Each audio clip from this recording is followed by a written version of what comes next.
Okay, so what we see is then, we're going to say, how did we, we're finishing up these rotations. How do we do this by hand? Well, if you were doing it by hand, what you would do is you would start by drawing a line. Okay, you would create actually a segment, right? So you would measure your segment from the center of rotation to each of the 3 vertices, and maybe more. If you were doing quadrilateral or something, you'd have more vertices. But for each one of the vertices, you would draw it out, and then you would measure, right? And then you would remember that measurement. You would lay your protractor down right here, okay, so that 0 was here, and you would measure what is 65 degrees or whatever was the instruction in the direction you want to go, and then you would simply travel the 65 degrees until you reached 65 degrees. You would, really what you would do is you would mark it, you would set up a ray, right? So you would say, okay, I got to draw a line out here. That's 65 degrees. And then you would measure the same measurement. So, whatever this segment here's length is, you would make sure you had the same length there. And you would do the same thing here. You would draw a ray here and then measure to make sure it's the same length. Okay. So that's all you'd really do. You could, in theory, you could also draw a circle, right? You could just draw an arc. So you could use your compass and draw an arc, and then lay your protractor on this segment and measure out how far along that arc. That's another way to do it, and you wouldn't even actually have to measure, would you? So there's a maybe better way right there, okay? So let's talk a little bit about how those transformations we've seen so far, what they kind of have in common. Oh, we have a mistake I can see here. This says that it preserves angle measure. But is that true? Does it really preserve angle measure? I don't think so, man. No. The rotation preserves all measurements. So yes, it preserves angle measure, but also length, right? So you would have to identify, let me copy these things down again.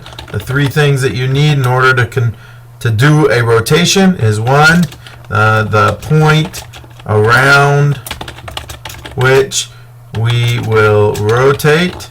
That's focus or center. 2, how far around the focus we will rotate in degrees. And number 3, which direction. And there's only 2 directions that we go, counterclockwise or clockwise.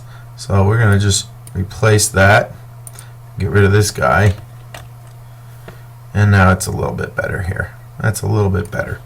Okay, so what do they have in common? These right here, what they have in common, translation, a reflection, and a rotation, they all preserve all measures. So are completed when you look at the images that are created by transforming the pre-image. They're all completely congruent to the image. Now this is really important, because if you were to take any 2 congruent images, you would always find that there exists some transformation that could map one to the other. Okay, if they're congruent, we can transform it onto there. May not be just one transformation. It may require 3 transformations. We may need to reflect it, translate it, rotate it to get it just right. Okay, but it can be done. You can reflect, translate, and rotate, and you will end up every single time getting your image where your image maps back to the pre-image, or vice versa. And later on in this unit, you're going to have to do that. So it's going to be important that you kind of get a little bit of practice at these.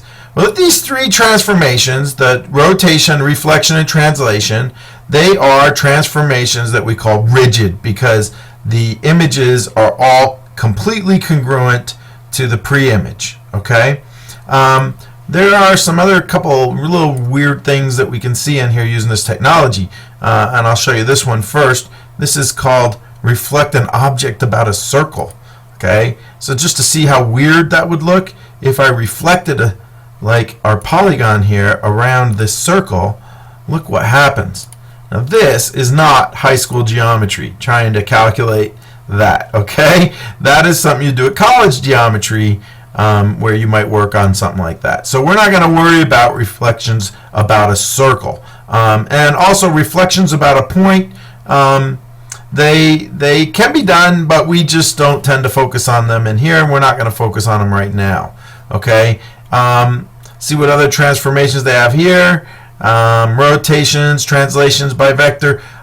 Here we go. Dilate object from point by factor. So this will come up in a future unit. I think it's in the next unit actually. And I'll just show you kind of as a preview. If we were to want to do a dilation, what we would do is we would select the object and we'd select the point and we'd give it a factor. So if I said 1.83 as my factor, then you can see what happens there. And we'll talk about why that is.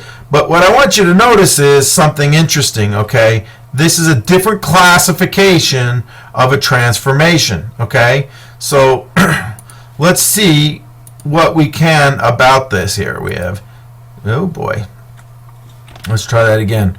We're going to measure our angles, and we're going to try and notice whether or not these angles are identical. And I want you to notice that they do measure identically the same. And in fact, all of these are going to be the same. So this is a transformation. The dilation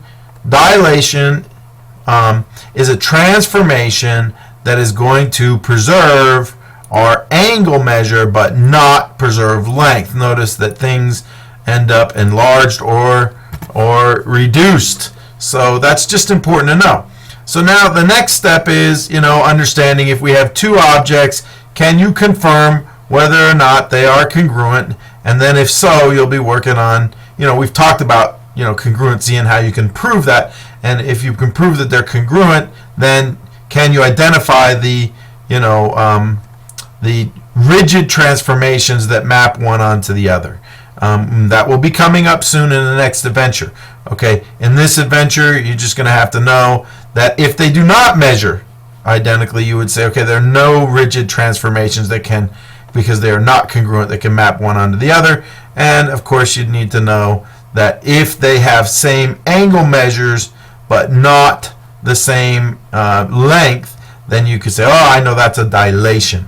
Okay, so now we're going to go ahead and just take a look at doing these on the calculator. Make sure you know how to do these on the calculator. Okay, so we have the calculator here. We're going to go ahead, select number 1, which is, the new document. Now it's asking me, do I want to save any of this? No, I don't need to save that right now. I'll just say no. Okay, and for what we're doing with these transformations, I'm not going to use the plane right now. I just get a plain geometry page. So I add a geometry page into my document. And now I can go ahead and just kind of maybe put some shapes in there. So let me put in a regular polygon.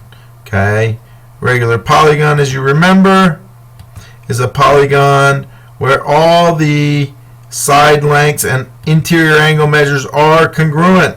So we're going to see that I just made one there. What is that? 1, 2, 3, 4, 5, 6. So it's a regular hexagon. So now let's say I wanted to transform it. Well, I better have some points and lines to transform about. So I'm going to place a point here. Let's just put one there. Okay. And then I'm going to need I'll put a segment out there that I can reflect this guy over. Okay.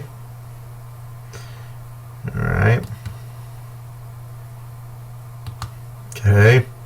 And let's do those transformations now. Here we go. So we're going to transform, and here they have a couple different ones in here. We're going to focus, I'm going to look at that symmetry. We're going to look at reflections, translations, and rotations. That's our focus right now, and down the road we will do dilations. So let's do a reflection first. So what we do, if you're not sure, you can come over here, put your cursor there, and you will see it says click the object and the line of reflection. So the object I want, I don't click until I see the name there. And if I only wanted to reflect the side, I could press tab and it would change. That's why the tab is there. It says, oh, you just want just the side. But actually I want the whole thing, so I'm going to click again and get the entire polygon. And I'll click there, and now it's wondering, where do you want me to reflect it over? I get near any line at all. Look, it's ready to reflect, right? But I want to reflect it across that segment there, and so I will do it. Done. Okay? Now the next thing that we were going to do is let's do a rotation. So we'll go Menu, Transformations, right? And Rotation. It's number 4 there. So now it says, let's see, I think we have to select first the point. Click first the object, then the rotation point, and then the rotation angle. So we're going to click the object, that's the polygon. I will select this as my point of rotation.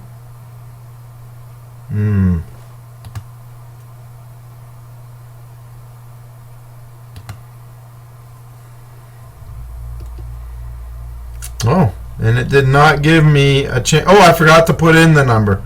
So let's try that again. I will undo. Undo is a good one. It's right here above escape. That little arrow going backwards. In order to get that blue arrow there, you've got to hit Control Escape. So we will hit Control. As soon as I press Control once, Control comes up and hit Escape. Okay. Let's try this again. Let's rotate around the polygon. So I'm going to say that I'm going to rotate it around that point. And now I better enter in my degrees, 85, and hit Enter. So this should be an 85-degree rotation. And I'm running out of time, or we would measure that, but that's what it will be. Okay, it's an 85-degree rotation. Okay, now we're going to do the translation. That's transformation, and it's a translation. Now, I'm going to follow here, and it says click the object and then the translation vector. Well, we don't have a translation vector created. Oh boy. So we click the object. Let's see if we can create a vector. Oh yeah, that's nice. See that? It's dynamic. So I can kind of say, where do I want this to be placed? And click again, and that defined the vector. Okay, so that was kind of nice. Didn't even draw the vector, but we know the vector started here and went to there. So in any event, you can do that, and you can go in, use your actions and select text, and you can label.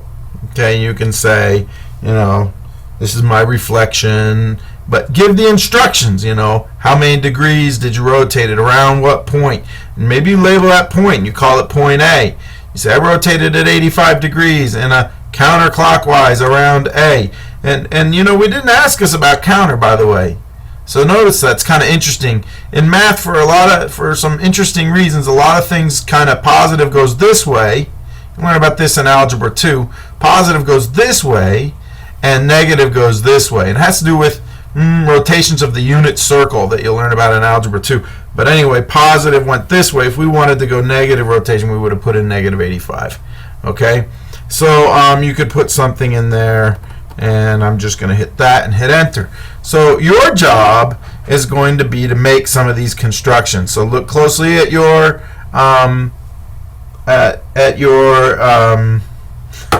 in your adventure for the list of things that you need to complete. Okay?